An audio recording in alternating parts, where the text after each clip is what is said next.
Halo, shalom semuanya. Selamat datang di channel Bang Kepo Rohani. Selamat datang dan selamat bergabung bagi kalian yang baru mengunjungi channel ini. Mari dukung channel ini dengan cara subscribe, like, comment, and share videonya. Nah, teman-temanku semua, video kali ini Bang Kepo akan membahas tentang tokoh Alkitab dalam Perjanjian Baru. Sebagai gambarannya, Bang Kepo akan membahas tentang tokoh Alkitab yang sangat terkenal. Dia adalah seorang nabi, penginjil, pengajar, dan pembaptis. Siapakah dia? Dia adalah Yohanes Pembaptis.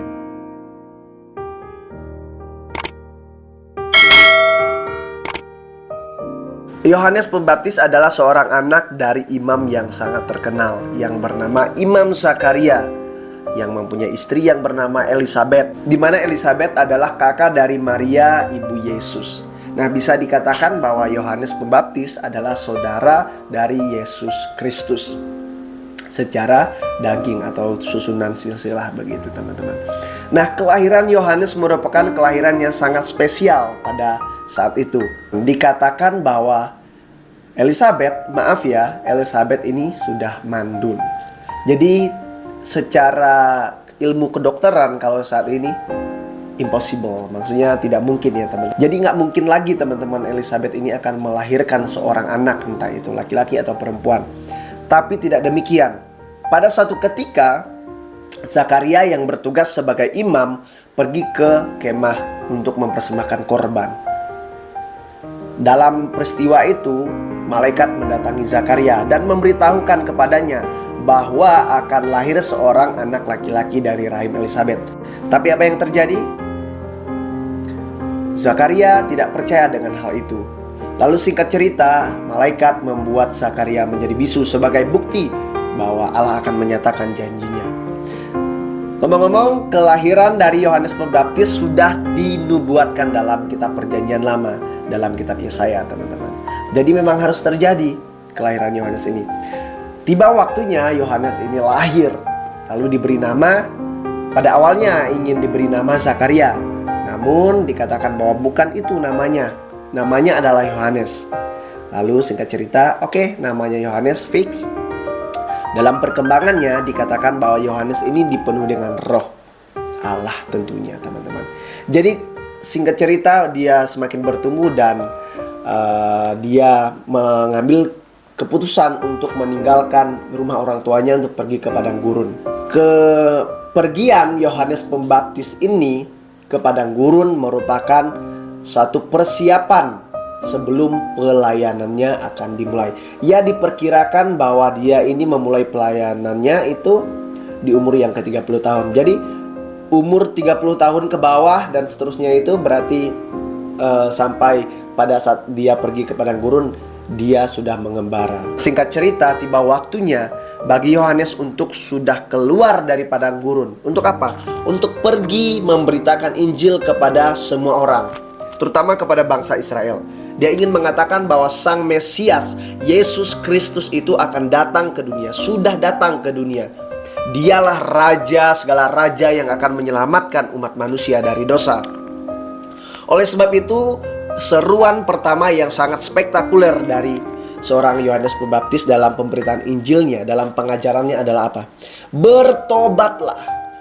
Kata ini dilemparkan atau disuarakan kepada orang-orang banyak pada saat itu.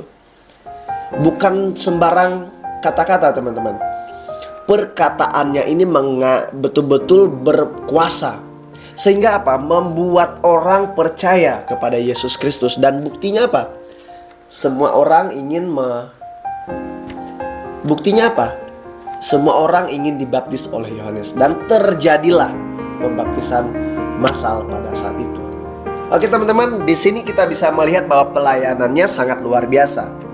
Nah, fakta-fakta yang akan kita lihat di sini adalah yang pertama, kelahiran Yohanes Pembaptis sudah dinubuatkan dalam kitab Perjanjian Lama, yaitu Yesaya. Yang kedua, dia adalah seorang penginjil, dia seorang nabi, dia seorang pengajar yang sangat hebat. Dia tidak pernah memberitakan tentang kehebatan dirinya, tapi kerajaan Allah, tentang Injil lah yang dia beritakan. Yang ketiga adalah dia membaptis banyak orang untuk percaya kepada Yesus Kristus. Yang keempat, dia membaptis Yesus Kristus sendiri. Untuk apa? Untuk mengawali pelayanan Tuhan Yesus. Yang kelima, dia dianggap Mesias. Nah, ini yang agak ngeri-ngeri sedap, teman-teman. Dia dianggap sang Mesias itu sendiri. Banyak orang yang bertanya, siapakah sebenarnya Yohanes ini? Banyak yang mengatakan bahwa iya, dia ini Mesias. Tapi apa yang terjadi? Ternyata betul-betul Yohanes tidak ingin memanfaatkan situasi dan kondisi yang ada. Bisa saja kan secara manusia, tapi tidak dilakukan oleh Yohanes. Dia tahu diri. Perkataan yang luar biasa yang keluar dari mulut Yohanes adalah, biarlah dia semakin besar, aku semakin kecil. Bahkan membuka tali kasutnya pun aku tidak layak. Wow, luar biasa ya. Jadi di sini dia menegaskan bahwa dia bukan Mesias. Lalu kita akan melihat akhir masa hidupnya. Akhir masa hidup Yohanes dengan kematian yang secara manusiawi sangat sedih ya. Tapi bagi iman Yohanes itu tidak sedih. Dia mati sebagai ksatria. Dia berani menyuarakan kebenaran. Nah, sebelum dia mati ada peristiwa yang menarik. Dia menegur Herodes. Tapi yang sakit hati adalah Herodias. Malah dia ingin membunuh Yohanes, tapi tidak pada kesempatan yang umumnya. Janji Herodes yang tidak bisa diingkar lagi, bahwa dia terpaksa mengiyakan permintaan dari Herodias. Untuk apa? Untuk memenggal kepala Yohanes Pembaptis. Dikatakan bahwa sebenarnya Herodes ini sedih. Bahkan dia tidak rela Yohanes mati. Yaitu Yohanes Pembaptis ini maksudnya. Bahkan dia menganggap bahwa Yohanes Pembaptis adalah orang yang suci, orang yang benar. Nah, setelah itu dikatakan, ini di luar fakta Alkitab ya teman-teman. Ini dari seorang sejarawan Romawi Yahudi pada abad yang pertama Masehi. Dia mengatakan bahwa setelah kematian Yohanes Pembaptis, terjadilah pembantaian bagi tentara Herodes. Nah, hal ini disebabkan oleh kematian dari Yohanes Pembaptis. Ya, bisa saja masuk akal aja bahwa pada saat Yohanes Pembaptis mati, banyak pemberontak, yaitu murid-murid dari Yohanes sendiri yang memberontak kepada pemerintah. Nah, itu fakta di luar Alkitab, mau percaya mau tidak. Nah, itulah sejarawan begitu ya teman-teman. Tapi kita sudah melihat fakta-fakta tentang Yohanes Pembaptis dalam Alkitab tadi. Jadi bagaimana dari teman-teman semua? Apakah ada pendapat lain? Silakan tulis di kolom komentar. Terima kasih kepada kalian yang sudah menonton video ini dari awal sampai akhir ini. Oke, terus dukung channel ini, kiranya dapat berkembang dan dapat memberkati kalian semua. Terima kasih, Tuhan Yesus memberkati. Salam Kepo Rohani.